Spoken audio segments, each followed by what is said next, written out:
Hickok 45 here. Looks like a revolver day, doesn't it, at the compound, which happens quite often. I have that addiction, that affliction and addiction, right? And today we're going to be looking at a healthy beast right here, known as the Model 20, known as the Smith & Wesson 3844. And this is a kind of a reproduction offered by Smith & Wesson through Davidson's. It's a Davidson's exclusive through Gallery of Guns, Model 20. And I saw this and requested it. Said, I've got to try that because I like big revolvers. And the story of the 3844 is kind of interesting. And I think a lot of people are probably a little vague about it, like I have been most of my shooting days. Wondered why there's this big old 38 Special revolver that looks like a Model 27 or something. What's the deal with that, you know?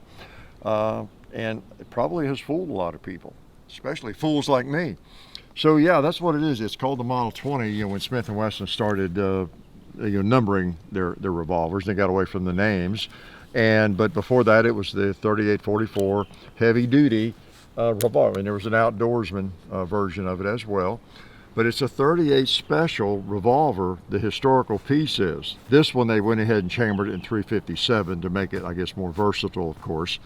But the originals were 38 Special on this in-frame sized frame. It wasn't called an in-frame at the time. It was based on the 44 Special frame, which I have, which is the same as this, the third model, Smith frame. This is the 45 ACP, but it looked a lot like that. What they did was they came back and did the shroud on the ejector rod on it, but it's basically that same frame as this, similar sights and all that.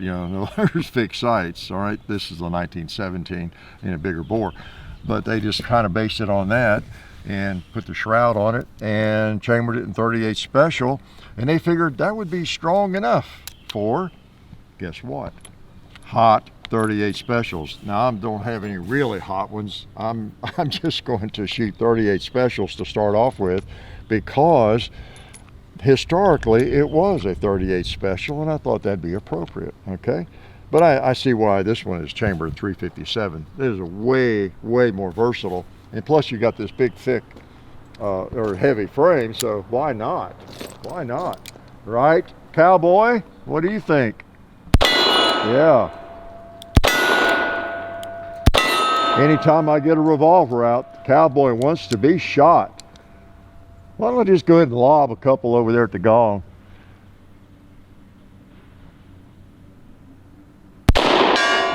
Put another one on there, maybe. I love it. I love it. We need a 2-liter hit, right? No, we need to smoke a pot. Get started off right. Get off on the right foot. Yeah. Now, does it have any more? Are y'all counting? Yeah, I knew it was empty. I was just testing you all. So yeah, this one is 357 38, and handles either one. And it's a modern, gun, but boy, it's a nice one. It's got the nice finish on it. It feels really good. Has the key lock. Of course, they didn't do those back in the day. And I'm pleased that Smith & Wesson is phasing those out. It just feels good. I just picked it up. I haven't had it very long, and just nice finish, and it feels good. Of course, part of that is me. If you like revolvers, though, it's just going to feel good to you. Big old, I always want to say in-frame, because it really is, in-frame size revolver. They used to designate them that way back in the day. But it's a 38-44 heavy duty, literally named because it was chambered in 38 Special on a 44 frame, on Smith & Wesson's 44 frame. That's why it's called that. So again, we really appreciate Davidson's Gallery Guns lending this to us. Where you get a lifetime guaranteed replacement on any firearm. So it's nice having a relationship with them and can just borrow this thing. So we'll send it back and you'll probably see it. But appreciate that. And of course, Silencer Central. You've seen the Banish lineup around here. They do one thing and they do it well. Good company. And sdi.edu, the Sonoran Desert Institute. You can get yourself some distance learning in drone technology, firearms technology, gunsmithing, all sorts of things. So appreciate you supporting the people that support us. And it really is nice to be able to just call up, email, and get something like this to show you all. And one of the reasons I was interested in, of course, I love revolvers, and I'll show you more about why I have these out here.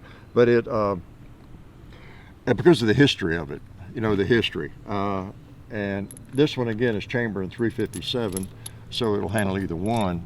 I will shoot some 357s now. But the originals, that's what's kind of unusual about this. This thing was made from 1930 all the way up to about 1966 with an interruption during World War II. But that's about the only interruption, and in 38 special. And you might ask, well, why? Who would want a big old heavy, you know, model 27 like 28, you know, in frame 38 special when you could buy a model 27? Even as of what, 55, you could buy a model 19, you know, a K-frame in 357. And they're still making this dumb thing? Why? Well, there was an appeal. People, there was ammo being loaded, and I think they called it, I've never had a box of it, but it's 38 44 ammo, which tells you it's hot. It's not your average 38 special, and you don't want to fire it in your average 38 special generally, right? So let's shoot some Magnums through it, and then I'll tell you some more lies about it. Let's see if it'll handle this Magnum. See if that 2-liter will handle a Magnum. Oh yeah, it did. Get my ears in tighter. What about this cowboy? It's going to hit you harder. Yeah, told you. About a 2-liter right there. All right. Try that other one. Oh yeah, good. I was afraid I might have to adjust the sights. But it appears they're right on, so I don't have to get my screwdriver out and adjust them, right? Now, I'd be hard pressed to adjust those, wouldn't I? So yeah, that is pretty cool. Yeah, 357 has a little jolt to it, right? Yeah, those of you who fire 357 know it's no slouch. And one thing a big heavy revolver does is it cushions that for you. And while I don't want to carry a revolver this big, you probably don't either. People did it back in the day, you know, model 27s, and that's why I've got this out here. This is my model 27. They started making the registered Magnum in 35, and then they changed the names, and it evolved a little bit. Basically, this firearm, and then they started designating it the model 27 in around 1957 when they went to numbers, right? And so you got an end frame, you got a big frame, and 357 in this firearm. So this was in existence as of 1935, and yet they're still making this in 38 special. Yeah, right on up through 1966. Again, that might perplex you a little bit. But you know, the registered Magnum, which is what this was called in 1935, was very expensive. And they didn't really make that many of them. It was kind of a special order thing, I believe, and very expensive. And it really wasn't until when the K-frames came out. That's not a K-frame, but I don't have a K-frame out here, do I? But until the Model 19 came out in 1955 or so. It wasn't really until then, until that got out there in big numbers and people were buying those, and there may be other 357 Magnums in smaller frames that were affordable, that they quit making this in 38 44. So, and again, it was kind of the Model 27, kind of the poor man's Model 27. As I understand, it was a good bit less money, you know, through most of that time period than a Model 27, certainly a registered Magnum. It didn't cost as much, and especially this model with fixed sights. Okay, this was the heavy duty. They had the outdoorsman, and I think the only difference between this and the outdoorsman, the primary difference was adjustable sights. It was more like this Model 27, the outdoorsman. Okay, so, but it was the 3844 in those two models. And then this became, later in the 50s, was started to be designated the Model 20, the one without the adjustable sights. I think the outdoorsman was designated the Model 23, something like that. So, pretty popular gun. They made quite a few of them, but not all that many. And Elmer Keith used to experiment with even the K-frames. See, in the early days, let's shoot some more. The K-frame, they didn't call it the K-frame, I guess, but the early 38 specials were kind of a K-frame size gun, right? Model 10s and such. And of course, Elmer Keith and people like that, they were always trying to hot rod the 38 special and crank them up to get them hotter, and it'd blow up those guns and everything.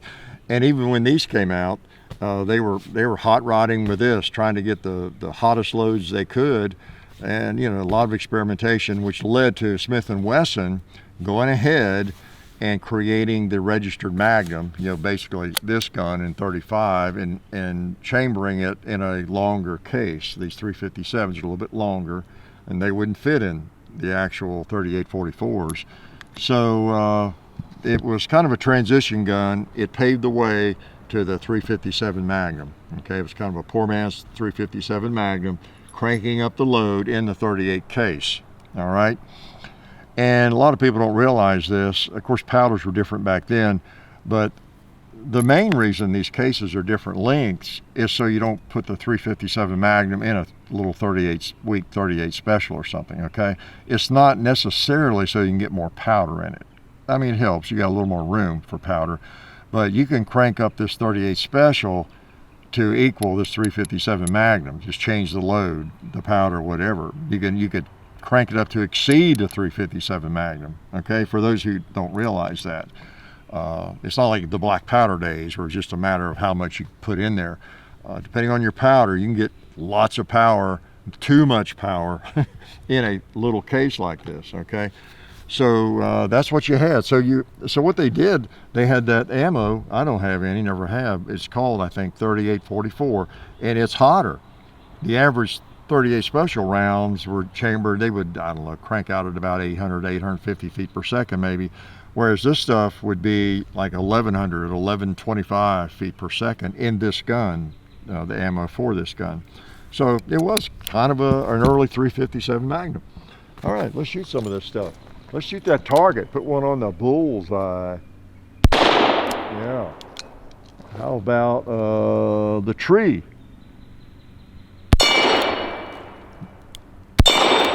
Uh-oh. Got you after all. Yeah, pretty nice. I know. Again, it's a little heavy, a little big. It's not something you're going to probably wear for a long time, which reminds me, I want to thank Alabama Holster for their support of the channel. They have the greatest little Kydex concealment holsters you've ever seen or you've ever not seen, right? Hey, there's a slogan. The best concealment holsters you've never seen. I'm going to start a holster company, but I appreciate their support.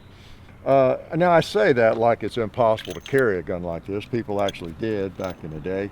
But by and large, we've kind of gotten accustomed to our 357 Magnums, our hot rounds being a little smaller, haven't we? The firearms being smaller and even holding more ammo in some cases. So it's definitely a kind of a historic piece. Just briefly, the 357, the 38 Special was considered a fine cartridge, but for hunters and police work, there were some deficiencies in shooting through the car doors and things. There was a lot going on in the 20s, the roaring 20s and bank robberies and, the gangsters running around, running liquor and outrunning the cops and they're faced with that mainly, using their 38 Special. And so there was a desire to get a stronger round. I think Colt made the 38 Super as a result of that. And then Smith & Wesson came out with the 3844, more or less, to address that issue. It wasn't just police work. and all the gangsters with their Tommy guns and everything. It was also hunters, you know, people out, I don't know, handgun hunting was probably not as big a deal as it is now. A lot of people do that now, but they just wanted a more powerful round, and this gave it to them. Again, from 1930, they started making this in 1930. There was a break during World War II, and they started up again, and they changed the action a little bit around 1950s, but it was basically the same firearm all the way up through 66. The 3844. Okay, so it's a 3844 heavy duty, the one with the fixed sights like this, and then it was, you know, termed the Model 20 in the late 50s. So it's a Model 20, and but it is the 30. It's got two names. It's a 38, you know, 44 heavy duty, and then the other one with the fixed sights, same chambering, and it was called the Outdoorsman. Okay, I don't think they made as many of those. It's more the deluxe model considered. Okay, so it's cool that Smith has brought it back. I'll shoot it one more time and I'll run you all off with the help of you know, Davidsons, and it's just wonderful to see these old guns, you know, come back in some format. They're never perfect, that's for sure, but they make a pretty good attempt at it. Most of the Smith & Wessons I've seen. If you get rid of the key lock, that'll help. And then of course you also have this extra screw here. That's kind of nice, you know, because that's the old way. Yeah, pretty cool. You look at your pictures of these or look them up on Gunbroker, and it's pretty much the same gun. So we're going to finish up with some Magnums, and I probably should smoke one more pot. Get my ears in tight. It doesn't matter how heavy the gun is and how nicely it absorbs the recoil, it doesn't make it any quieter. Yeah, we're silencer central when you need them. Bluey. 40 or 357 Magnum. How about a square plate? Yeah. How about a round plate? Knocked him right off. 2 liter, you might get to survive today because I think I'm empty. Yeah. So yeah, the 3844 heavy duty came out in 1930 and was pretty popular, especially with hand loaders. Boy, they could just load this thing up. It'd be hard to blow one of these up. Don't try it, please. But it'd be really tough to load to damage this gun. It's so beefy and well made. It's like a Model 27 or Model 28. And it just holds 6 rounds. You can see you got a lot of, these are all empty. You can see you got a lot of room there. Let me dump those out. I'll just get those. But you see you got a big cylinder with just 6 holes. So look at the meat there. Even with the metallurgy of the 1930s, you know, that's going to withstand a lot of pressure, right? And look at that forcing cone. Man, talk about beefy. So that's what they were looking for, and that's what they got from Smith & Wesson. I have never owned one of these, an original or even a reproduction like this, but pretty cool piece of Smith & Wesson history, I'll have to say. It's cool that Davidson's has brought that back out. I like those. Makes me want one, this one or an original. So anyway, I'm going to let you go because you've just been here too long. You've wasted too much of your day listening to me and watching me shoot. So you need to think about changing your ways. No, I'm glad you're here. Appreciate you supporting the people that support us. Life is good. Oh yeah, that's better. This is a great gun for defense. Oh hey, didn't see you guys there. While I've got you here, I want to remind you of our friends over at Talon Grips and Ballistol. Talon Grips makes grips, can you believe it, for all different types of firearms. You can get rough texture or more of a rubberized texture. It just sticks right on there. You know, really affordable, really cool option to improve the grip for your handguns or rifles. So please check them out at talongungrips.com. You'll be glad you did. And also Ballistol. Dad has been using Ballistol for many years. It's a cleaner and a lubricant, and it's non-toxic.